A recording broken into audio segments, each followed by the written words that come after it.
le cauchemar des apprentis commandos est terminé. Mais il leur reste une épreuve redoutable, le Red Ops. 100 km en 48 heures. Et je peux vous garantir que ce n'est pas une partie de plaisir.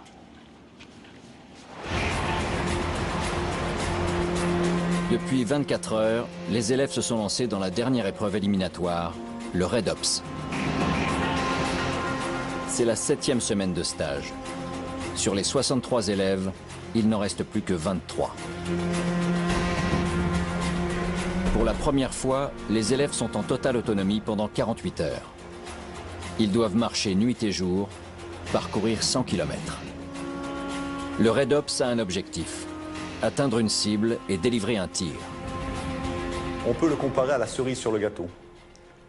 Quand les élèves arrivent au Red Ops, ça veut dire qu'ils ont suivi avant la totalité de la formation, l'enseignement opérationnel pour réaliser le Red Ops. Le Red Ops, on peut le comparer à un exercice, c'est un exercice de synthèse qui rassemble tout ce qui a été vu comme technique et comme procédure pendant le stage. Les heures passent. Les élèves sont épuisés, éprouvés physiquement par ces semaines intenses. Et même les meilleurs flanchent. On a tendance à s'endormir un petit peu, même en marchant. Bon, et je pense que ça sera surtout ce soir, après plus de 24 heures de marche sans arrêt, qu'on va sentir vraiment les signes de la fatigue se présenter. Oui. À peine quelques mètres plus loin, Boubo et Brahms doivent s'accorder une pause. Être commando marine, c'est aussi savoir ménager ses forces et profiter du jour pour récupérer.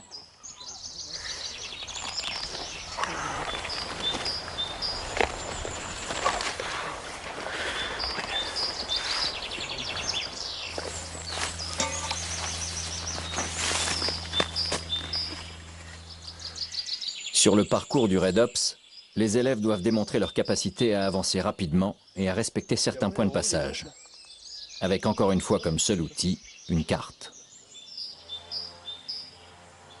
Les points de passage sur le parcours Red Ops sont marqués par des balises, et pas question d'en éviter une.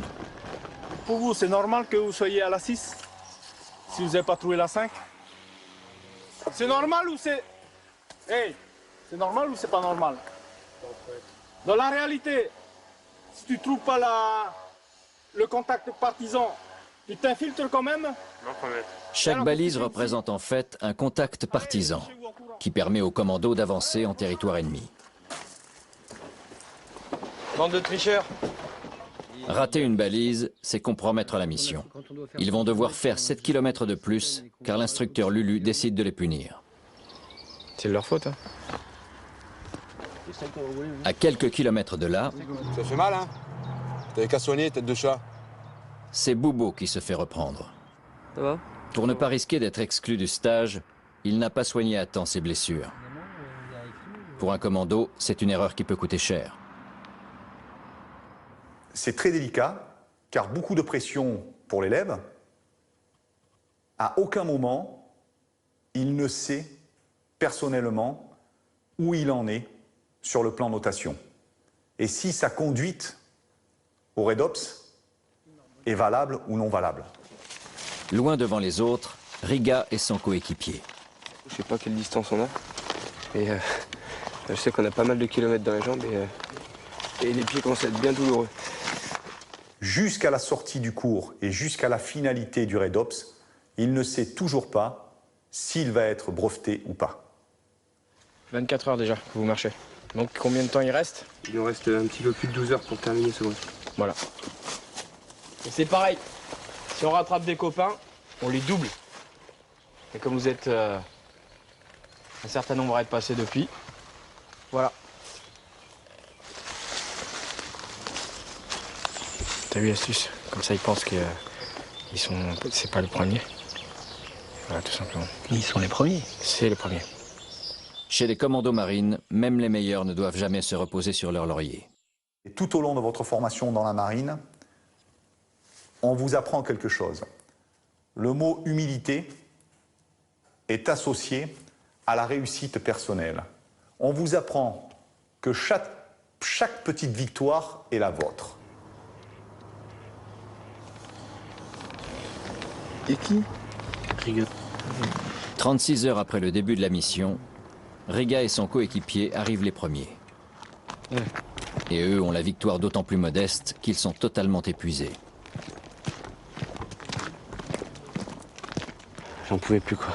Il était temps qu'on arrive. Ça fait du bien. Ah, putain, pareil, les pieds complètement défoncés. Et non, au niveau de l'énergie ça allait, mais c'est vraiment les pieds, quoi. 1 heure après Riga et son coéquipier, Bubo et Brahms franchissent la ligne d'arrivée. Ils vont rejoindre les autres binômes pour une première nuit à l'abri, mais toujours sans lit. Le lendemain matin, les élèves doivent rentrer sur la base de Lorient pour l'épreuve de tir. Ça y est, c'est fini. Ça y est, fini. Ça fait du bien. Comme les autres stagiaires, aujourd'hui, Gronen a un peu de mal à marcher. Tous se rassemblent pour embarquer. Marcher de nuit, c'est un exercice classique pour les commandos. Nous, on vit la nuit, mais on vit aussi dans l'eau. Et vous allez voir, pour les stagiaires, les punitions au niveau de l'eau, ça fait partie du jeu. Avant d'être un commando, Lulu a enduré les mêmes épreuves que les élèves. Il sait pertinemment que se tenir debout aujourd'hui pour le groupe n'est pas une partie de plaisir. Qui a super mal aux pieds? Levez la main. Qui a marché avec ses pattes au gaz pendant 3 jours?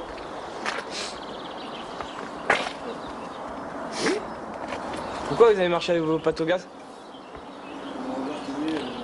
Voilà. Rangers mouillé, Rangers humide. Un combattant qui a plus de pieds, c'est plus un combattant, c'est un boulet. Nouvelle faute tactique pour les élèves, nouvelle punition. Les élèves doivent plonger dans une eau à 12 degrés.